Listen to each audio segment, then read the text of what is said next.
All right, so we're going to roll into our post-race press conference here for today's Lottery Tennessee 250, the NASCAR Xfinity Series. We've now been joined by our race winner, A.J. Allmendinger. Congratulations, A.J., on that win. Congratulations on winning the Gibson Guitar Trophy as well. Take us through those final laps and just talk to us a little bit about the race and going into tomorrow as well. Thank you. Yeah, it was I was hoping a caution wasn't going to come out, but I was kind of expecting it. You know, it was going way too smooth there. You know, we were pretty good in that first stage. I wish Ty wouldn't have gotten caught up when we both got in that wreck there. You know, he was going to be tough to beat, it looked like. Been fun to race him there at the end. But, you know, we got a little fortunate there where the accident happened. It got me in the left rear, but it didn't do anything to the front of the car, and it really didn't do anything bad to the quarter panels to you know, take away downforce. So the guys did a good job to fix it there. And then a little bit fortunate the way, you know, with the tire rules here and how many sets we had. We put on a new set because we damaged those tires in the wreck. And fortunately enough, the caution came right back out. So we were able to take those tires back off knowing that, you know, we were going to have to reuse them. So, you know, we had a set there at the start of the third stage that only had a lap and a half on them. Compared to where we might have had to have 20 laps on them, and that probably would have just wrecked the race. So got very fortunate there in a couple of different ways, but they did a great job. Pit stops were great. That final one of those that final yellow pit stop there, they gained me 7 spots, which got me near the front, and then from there, car was really good. It was tight early on, and you know, I didn't have the outright pace of the guys for about 10 or 15 laps, but I could see how loose they were getting, and once it kind of would switch over to them getting too loose, my car was really good. Had to drive it a certain way, but yeah, it was pretty dominant there, and just trying to, at the end of the race, running basically half speed, just trying to save tires, knowing that the caution probably was going to come out, and it was just about trying to get through turn 1 clean on those restarts, and knew if I did that, they probably wouldn't be able to run with me. All right, we'll now go to the media for questions. If you have a question, raise your hand. We'll work to get a mic to you, and we'll start with Holly. Holly Kane with the NASCAR Wire Service. I feel like every race I go to, you're in here waiting. Well, keep coming then, Ollie. As a veteran, as somebody that has seen these races, there was a lot going on at the beginning of this thing. Was it kind of purposeful for you to kind of chill as much as you could? I know you got collected in a little bit early on, but were you kind of looking at this from an overall perspective to chill out and be there at the end, or what was your strategy after so many caution periods? Well, I'll be honest, I was shocked on the initial start. You know, I went down and made it 3 wide and thought nothing of it, like didn't even drive in the corner that hard, and I started wrecking. Like, it was really slick.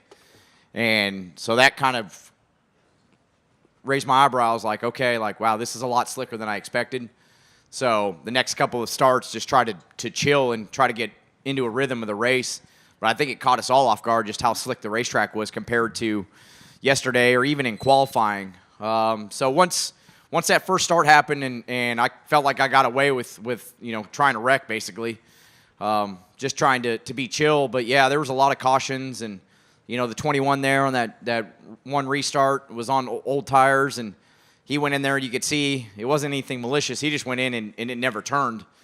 So, yeah, it was sketchy. Like, you definitely had to be a little bit on defense mode, especially on the starts and when you had cars next to you.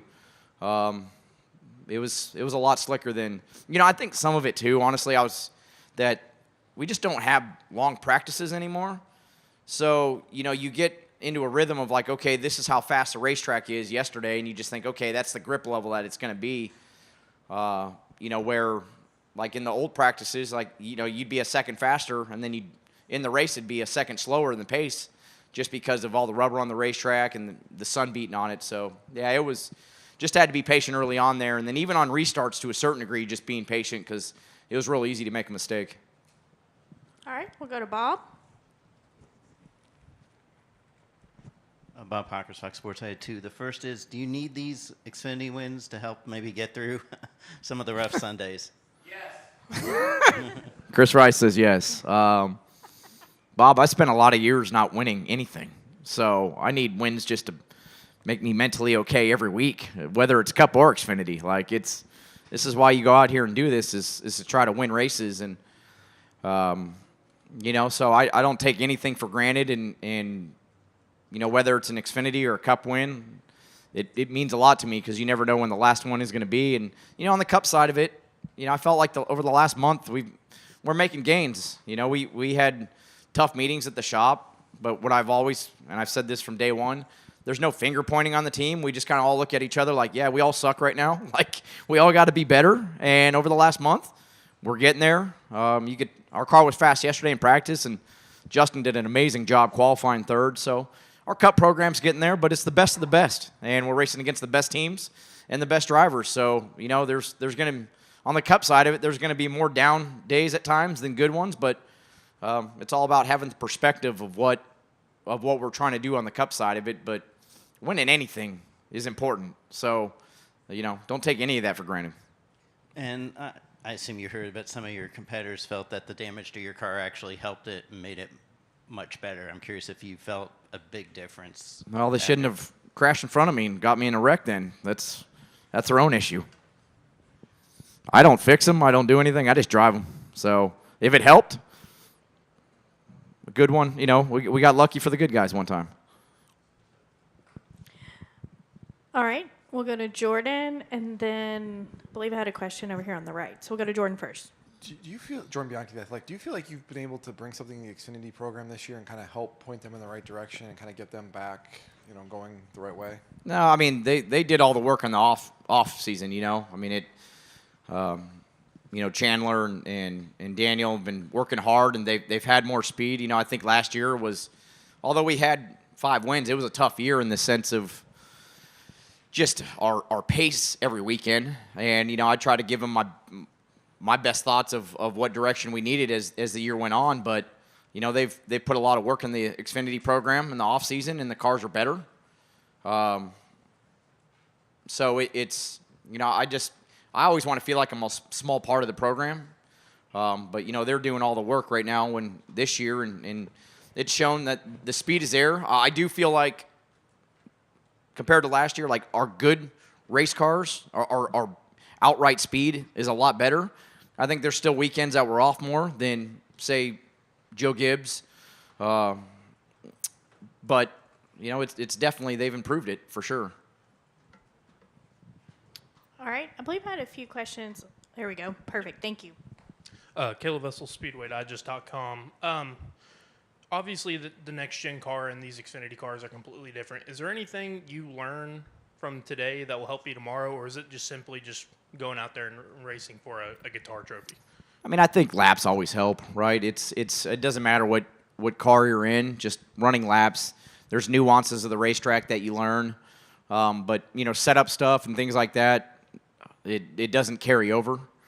But, it's just always about momentum. Winning a race the day before a Cup race makes you show up. I'll wake up happier on Sunday and come out here, but it's completely different. I think track conditions will be different just because the sun will be, sun will still be up a lot when we go green, but temp will at least slowly start decreasing tomorrow. So, but yeah, it's just about running laps, and if you win a race, then it's just that momentum that you take into the next day. All right, go ahead. Devin Kupka, 5 to go. First off, congratulations on your big win today. And I want to turn gears to next week, and that'll be the Chicago Street Course, and that'll be the first time that NASCAR's racing on a street course. And you've probably done a lot of simulation work, throughout the season doing that race. Is there anything that you've found that you've personally struggled with, especially with you have a lot of road racing experience? Anything that you think could be a big problem next weekend? Well, I've done one day of simulation. That I haven't done a lot. It's no, I don't think there's anything that catches me off guard of that could be a bigger issue that I'm struggling with. I mean, there's certain sections of that racetrack are tight. A couple of them come from a fast section of the racetrack, and it's rough. I think on the simulation, it doesn't show some of the places that they've repaved. So I don't think we fully know how rough or how smooth it's going to be until you get out there. But yeah, I mean, it's a street course. You're going to be on the ragged edge, and you make a 2-inch mistake. You pay a huge price there, and that's what street course racing is. So I look forward to it. I love that NASCAR's trying something new. You know, I can't tell you if the race is going to be great. I think the atmosphere and all the activities and everything that they have planned is going to be a lot of fun, and it's going to be good for the sport. I don't know what type of race it's going to put on, but I love that they're trying new things. All right. Any final questions for AJ? All right. We'll end here with. Oh, we'll go to Chris and then end with Larry. ChrisKnightCatchers.com. AJ, just wondering what it was like to battle Chandler Smith today. You guys spent a lot of time at the front, and what you've seen out of him being a Kaulig racing teammate in 2023. Yeah, I mean, Chandler's been doing a great job this year.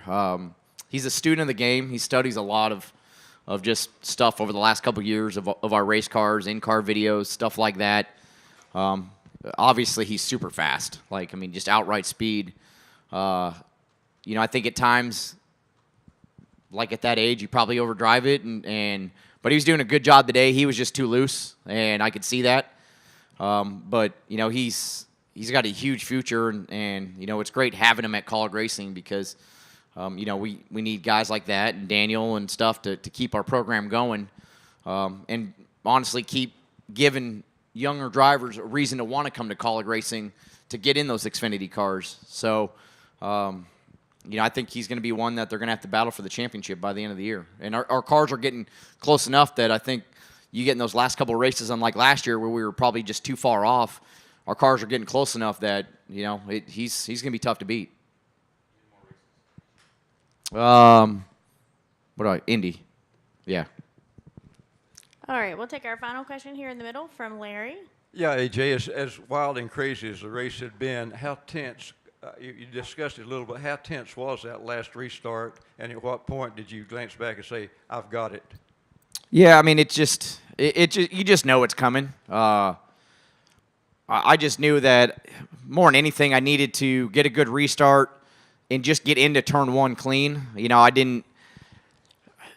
The 21 was behind me, and I knew he had damage too, so it was just about trying to get away from him enough that he couldn't get to my bumper in turn one. And honestly, once I did that and I came off two, as long as we stayed green, I knew they didn't have a shot to run me down. We were going to be okay, but it was just about getting through the gears, not spinning the rear tires too much.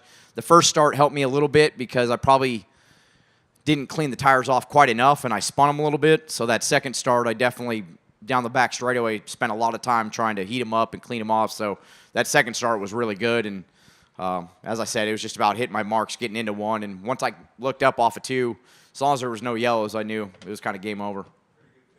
Yeah, it's a good feeling when you get under the start line for the white flag. That's a good feeling.